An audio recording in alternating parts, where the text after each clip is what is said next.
joining us today, and I really appreciate in advance your open-mindedness and willing to brace the awkwardness, because I know that this can be a really difficult topic for people to talk about.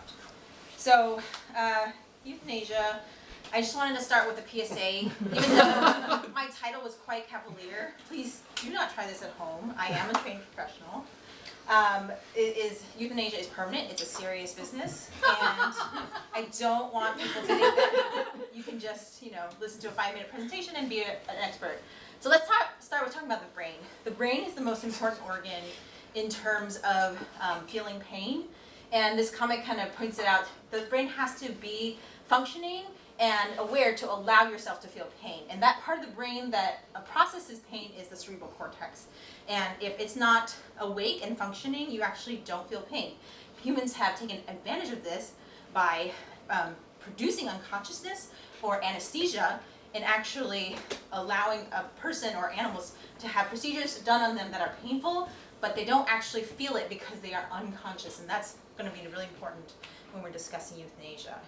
So this is the document. It's a gigantic 100-plus page document that I've based all of the methods on. It's available to the public, and the committee meets about 5-6 years every so often to discuss new research that's been done to approve methods of euthanasia. So they classify them in these 3 classifications. I'm only going to be talking about the first 2. I'm not going to be talking about unacceptable methods of euthanasia. And how they classify them, for them to be either acceptable or acceptable with conditions, they must fit these 3 categories, and they must do these in this order or simultaneously. So loss of consciousness is number 1, because once you lose consciousness, you don't feel pain. Physical versus chemical, these are different ways of inducing euthanasia. I'm only going to be talking about physical methods today, but chemical, think of this as like an anesthesia overdose. So the first one is cervical dislocation. This is basically where you are dislocating the spinal cord from the brain, therefore removing the signal from the body to the brain, and therefore the animal loses consciousness immediately and doesn't feel any pain. However, it can only be used in certain animals because of the body's shape and size and the type of vertebrate they have. So these birds, poultry, rodents, and rabbits are the only acceptable species that this can be done with. The next version, sort of similar, decapitation, same kind of concept, except you're removing the entire head from the spinal cord. But again, you must be trained to do this. The blades must be sharp. This is a rodent guillotine. You can use scissors with small animals. Okay, gunshot. You really do not want to try this at home, because this can be dangerous for you, especially when animals over 400 pounds. Do not try this with a pistol. You can hurt yourself very seriously. That does not have enough muscle energy to get through the heavy bones of an animal, especially if it's like a cow or a pig. Rifles are the only acceptable method to do that with a gunshot. So with the gunshot, you are actually destroying the brain and the spinal cord simultaneously. So this is just an example of the location. It varies by species. So the horse, you want to draw imaginary X between the ears and the outside edges of the eye. And for the pig, you want to go a little bit above the line above the eyes in the center, or you can go by the ear crosswise, or from diagonally from the eye towards the ear. And that way, the bullet will destroy the brain and the spinal cord. These are 2 different types of sheep. Obviously, one with horns, and so the one with horns is a little difficult too, because these horns can present a big challenge, and so that's why it's really important that you're trained on how to properly administer the gunshot. A captive bolt gun, similar to gunshot, except that there's no bullet. There's actually this rod that comes out at a very, very fast velocity, and it's similar placement as the gunshot, but people can hurt themselves, so don't try it at home. Maceration, this is something that is very sensitive topic, because basically the embryonated eggs or day-old chicks basically get mashed and they're destroyed that way. But it has to be specialized equipment. Thoracic compression, this is only for small birds.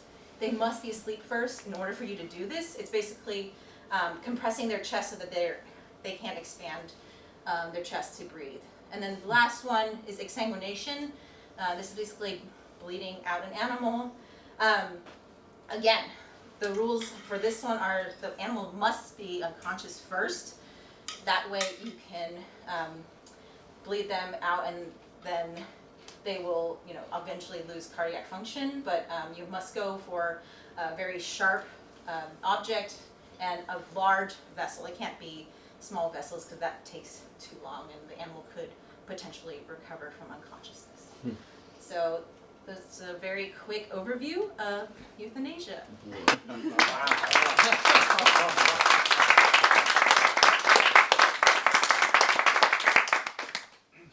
So with the death penalty on humans, I know you didn't talk about humans, but it always seems weird to me that we have kind of an elaborate process that seems ineffective. Like there's a lot of horror stories about people not actually dying from lethal injection and stuff, which I think is the main way we do it.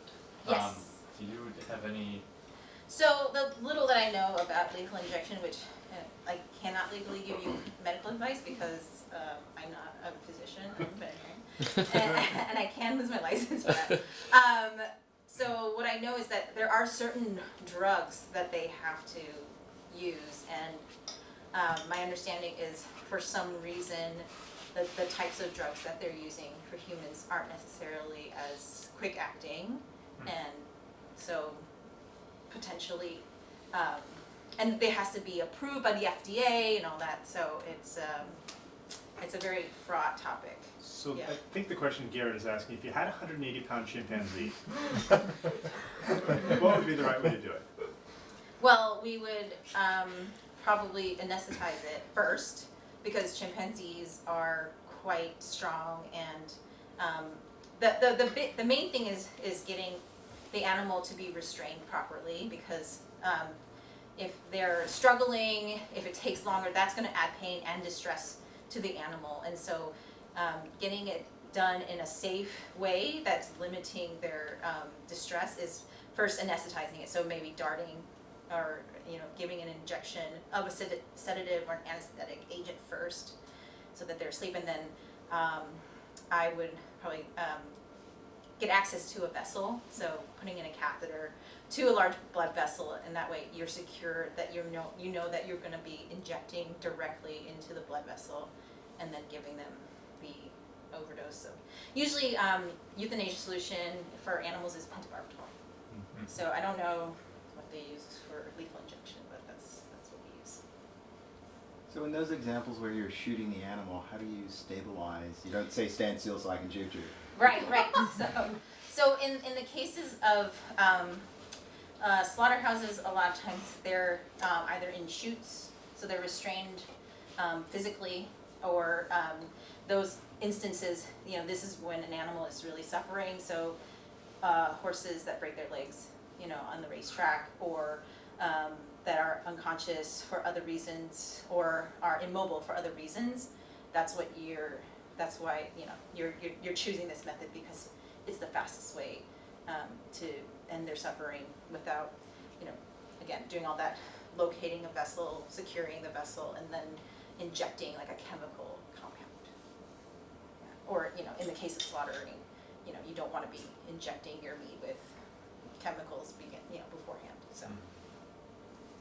What are your or the governing body's thoughts on drowning animals? Not acceptable. Not acceptable. Unacceptable. Yes. Do you have a discussion point of that? It takes a long time for them to die relative to. Yes, they don't lose consciousness right away. It's painful. It takes a long time. Mm-hmm. Yeah, all those things. So that doesn't make it. So it's not an acceptable method. From a practical consideration, if you were personally trying to kill something, I should just back up and tell you. I'm listening. Where are you going? Yeah. So in the summer, I went to visit Evan's parents in Wyoming, and Us here. Oh my God. and they had a critter in the wood shop, and so they set a live trap. Mm-hmm. Unfortunately, the critter was not quite the right size for a live trap, and so they caught a pack rat, and it got its head through the small cell of the live trap, and so it couldn't back itself out, and I don't think that we probably could have backed it out. And so, in absence of a better way to do anything about it,